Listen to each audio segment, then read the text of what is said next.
Brianna Turner signed with the Indiana Fever. You can only imagine how this player feels about the Indiana Fever fan base. She hates your ass. I'm going to call her out for not only blocking people like me because she can't stand the heat, get the hell out of the kitchen. The moment Brianna Turner signed with the Indiana Fever, everything changed. I've called this a activist basketball league, and we signed one of the lead activists. It's unbelievable. Somebody that has vocally talked shit about Caitlyn Clark and the Indiana Fever fans. The outrage is real. Go look at Turner's Twitter X feed, and it is Activist Central. I hope the Indiana Fever know what they're doing because they've got a whole lot of new fans, and a lot of those new fans support this president that is in office. Brianna Turner, he's doing exactly what I voted him in to do. He is overwhelmingly getting positive mark. And not in a good way.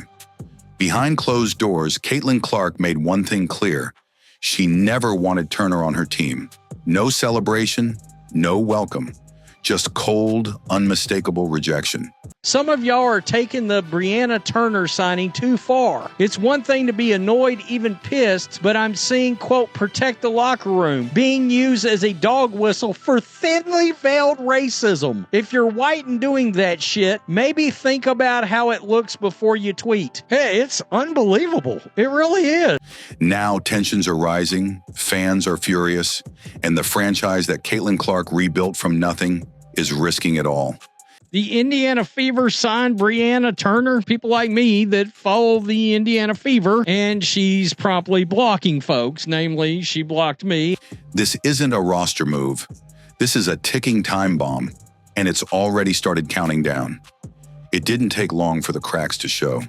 The moment Brianna Turner's signing was announced, fans who had packed arenas and flooded merchandise lines for Caitlyn Clark turned on the Fever overnight. It's like the Indiana Fever do not have a grip on all these new fans that have come in. 15,000 sending money in their direction. 15,000 tickets sold in 36 minutes. 60 to 70% supporters of the president that Brianna Turner is talking shit about. Turner wasn't just another player. She came with baggage, controversy, and a history of alienating the very fan base that made the Fever relevant again. And Caitlyn Clark knew it. From the beginning, Clark stayed silent. No posts, no mentions, no excitement. The Indiana Fever just signed a political activist that could bring in and torch your locker room. For a player who always handled her teammates with professionalism, that silence was deafening. It wasn't just disinterest, it was rejection. She knew exactly what Turner represented: division, distraction, and a locker room threat that could derail everything the Fever had built around her. So we're supposed to believe this person miraculously loves Caitlyn Clark and Indiana Fever fans all of a sudden. There's no way you're going to really sell me on this. This is crazy. Do you want people to spend money on your product? Locker room implosion. Meanwhile, Turner wasted no time confirming Clark's worst fears. Instead of embracing the wave of new Fever fans, Turner began blocking them online, shutting out supporters for the crime of disagreeing with her political views. She wasn't just ignoring the fan base, she was actively attacking it. And with every block, every dismissive comment, the message got louder. Turner wasn't here to unite, she was here to divide. Before Caitlyn Clark showed up, the Indiana Fever drew 4,000 to 5,000 fans in attendance. That jumped to what, 16,000? That's a lot of new fans. The Fever didn't just sign a player, they signed a problem. And Caitlyn Clark? She saw it coming from the very start. While Brianna Turner stirred chaos off the court, Caitlyn Clark stayed locked in, silent but strategic. She didn't need to issue a statement or spark drama. Her actions spoke volumes. No reposts, no welcome messages, no public support. You can say a lot about Caitlyn Clark's politics or whatever, but she's never blatantly come out, directly dogged out anybody on the right. It was the clearest message an athlete of her caliber could send without saying a single word. This move was a mistake, and she wanted no part of it. Meanwhile, the damage began to unfold in real time. Fans who had rallied behind Caitlyn Clark and injected life into the Indiana Fever were furious. This wasn't just frustration, it was betrayal. Does their front office understand exactly what their new fan base is? Look, they just inherited 4 times larger fan base than they ever had before. They had bought the tickets, sold out arenas, smashed TV ratings, and pumped money into a franchise that had been dead in the water before Clark's arrival.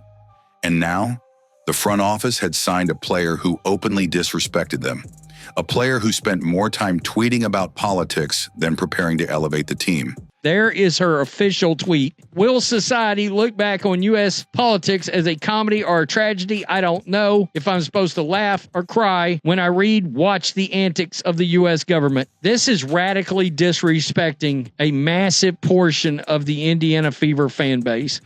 A player who viewed the new, passionate Fever fan base as the enemy rather than the lifeblood that kept the lights on. And it gets worse. Turner wasn't brought in for her stats. She wasn't a missing piece to a championship puzzle. On paper, her numbers barely moved the needle, barely over a point per game.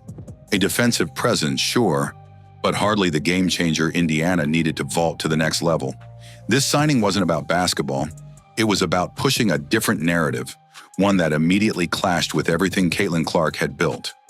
This is the Indiana Fever equivalent of the CNN reporter standing out in front of the burning buildings talking about it's mostly a peaceful protest. Everything behind you is literally burning to the ground. Inside the locker room, the tension was palpable. Brianna Turner, an outsider to the Fever's new culture, represented everything Clark and her teammates were trying to avoid. Brianna Turner from the Indiana Fever firing shots towards the fan base. Friendly reminder that I am against all forms of discrimination, including racism, sexism, homophobia, misogyny, and transphobia. I often advocate against these discriminatory practices. Feel free to unfollow, mute, or block me if that is bothersome to you. I will not bend the knee or change my online advocacy efforts to appease others. While I anticipate receiving criticism, hostility, and invalidation, I will not tolerate discrimination. I wonder, does that go for you too if you criticize white folks? If I'm not for you, there are about 150 other W players that you can support instead. I have interest in a life outside of my playing career. I do not expect or crave validation from social media. I have low expectations for Twitter, and I'm cognizant that many will reject my takes. You got that right. I literally have an MA in social justice and human rights, so of course I speak up. Distractions, drama, division. Caitlyn Clark was here to win, to work, to elevate women's basketball beyond politics and pettiness. Turner was a grenade tossed into a locker room that had finally started to believe in itself again.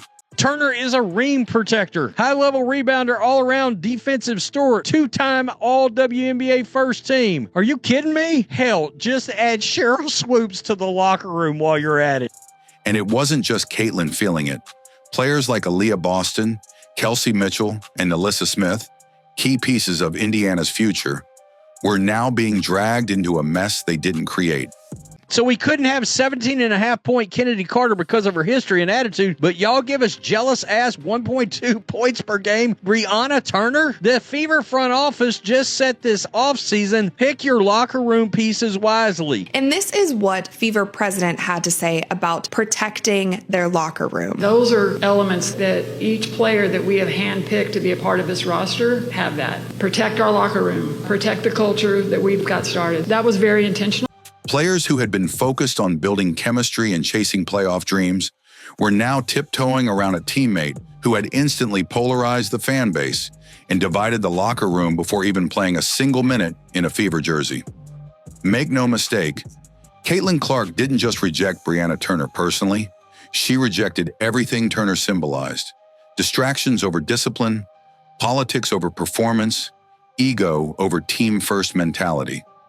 And by staying silent, by refusing to endorse the move, Clark wasn't just protecting herself. She was trying to protect the very future of the Indiana Fever. You players don't have that option to pick and choose who follows the league. Now, you can choose to push them away and in turn, never ever make better money. You're never going to make NBA money. Yeah, a lot of fans are tuning in for Caitlyn Clark.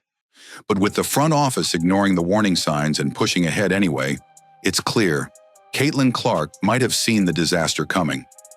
The question now is whether anyone in Indiana has the guts to fix it before it's too late. This situation isn't just a locker room issue anymore. It's spiraling into something much bigger, something the Indiana Fever and the entire WNBA can't afford to ignore. Caitlyn Clark wasn't just rejecting a teammate. She was rejecting a dangerous shift in the culture of a team that had clawed its way back to relevance.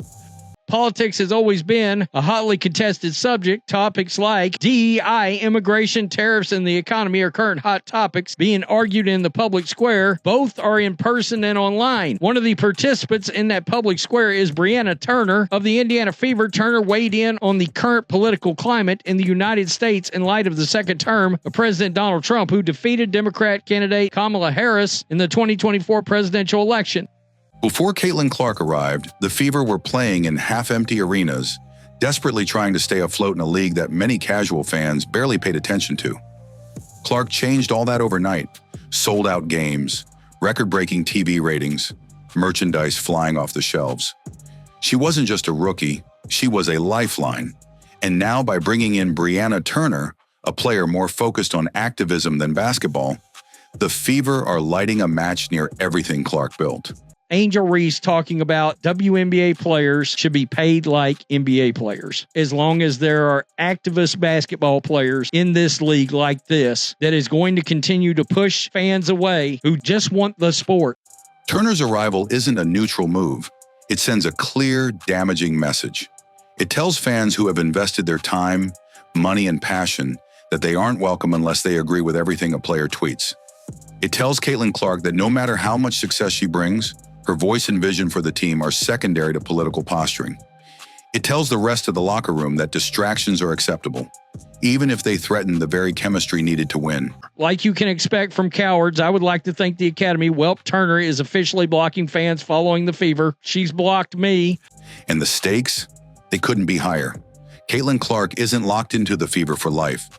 She has options. She has influence. If she ever decides she's had enough of the drama, enough of the division, and enough of the disrespect, she can walk. And when she does, the Fever don't just lose a player, they lose the reason their arenas are full, the reason networks fight to broadcast their games. This player, ironically, is from Texas, and she takes a blatant shot at Texas. My fellow Texans that voted to keep Ted Cruz in office, you will never be forgiven for such heinous crimes against humanity. We love Ted Cruz here. Ted Cruz is overwhelmingly beloved. The reason the WNBA is finally part of national sports conversations. Worse yet, it won't just be Indiana that suffers. If Clark walks away, the ripple effect across the WNBA would be catastrophic. They put out the official signing. We have signed Brianna Turner. Welcome to the squad. Is the Indiana Fever literally going to start blocking Caitlyn Clark fans? Ticket sales would plummet, TV ratings would crash, merchandise sales would dry up. The league, which finally tasted mainstream success for the first time in decades, would find itself right back in the shadows. Brianna Turner right here, two-time all-defensive, but 1.2 points per game? People are saying, well, she'll play 5 minutes. Then why have her on this team? And all of it, all the momentum, all the hope, all the millions of new eyes glued to the game, would have been squandered because the front office chose division over dominance, politics over performance, and ego over unity. This isn't just a locker room story anymore. It's a warning. And if the Fever and the WNBA keep ignoring it, they won't just lose Caitlyn Clark. They'll lose everything she brought with her. Who's going to be the next face of the NBA? We don't get to decide that. The marketplace decides that. The people have chosen Caitlyn Clark. They enjoy watching her play, her style, her energy, her shot. Whether it's because her game mirrors one of the greatest players in the NBA in Steph Curry or not, I don't know what it is. It's an intangible thing, right? Yes, we can say she's a dog. Okay, there's been other dogs. Okay, she's a great shooter. There's been other great shooters. Mm-hmm. She has it. She's got the thing. Caitlyn Clark saw it before anyone else did. She knew Brianna Turner wasn't just another signing. She was a storm waiting to hit the locker room, the fan base, and everything the Fever had worked so hard to build. Not afraid to admit when I'm wrong. I was extremely naive in this election. I thought the American people had standards for who leads us. I assumed that being a felon, having numerous sexual misconduct allegations, and a racist was too much to overlook. Truly bamboozled. Y'all got me for real. She's talking. She just trashed President Trump. And now that storm is here. The silence from Clark isn't indifference. It's a clear, calculated rejection, a warning shot without firing a word. She had to be negative about this. Respectfully, I'm confused. Is this what runners-up typically does now? Haven't seen this before, but kudos to them. She's telling the world exactly what's at stake: her legacy, her team's chemistry, and the future of the very franchise she revived. Right, and that's what a lot of these women are doing, is they feel like what we have done for this game, this young player has come into our game, and she's getting way more respect and all that stuff than we are. As she should. The young girl is a baller. The young girl has people watching because of the way she can shoot this basketball like Steph Curry. Steph Curry can't dunk. Steph Curry don't do none of that in the game. He can probably dunk by himself, but he don't really do none of that in the game. He is a shooter, and fans tune in to see Steph Curry. When I look at Caitlyn Clark, fans are tuning in to watch her. And you know who that's helping? Everybody else. It's helping the Asia Wilsons. It's helping everybody else, the Plums, all that. It's helping all of them, the Tarasis. If the Fever don't course correct fast, they won't just lose games. They'll lose their star. They'll lose their fans. They'll lose everything that made them relevant again. Caitlyn Clark's popularity is tied to her whiteness. What Nike and Caitlyn Clark are known for as of right now is the fact that they have set on Caitlyn Clark as what is their most valuable asset. Caitlyn Clark gave Indiana a golden ticket, and now they're playing with fire, daring her to walk away. This isn't just serious, it's a crisis, and the clock is ticking.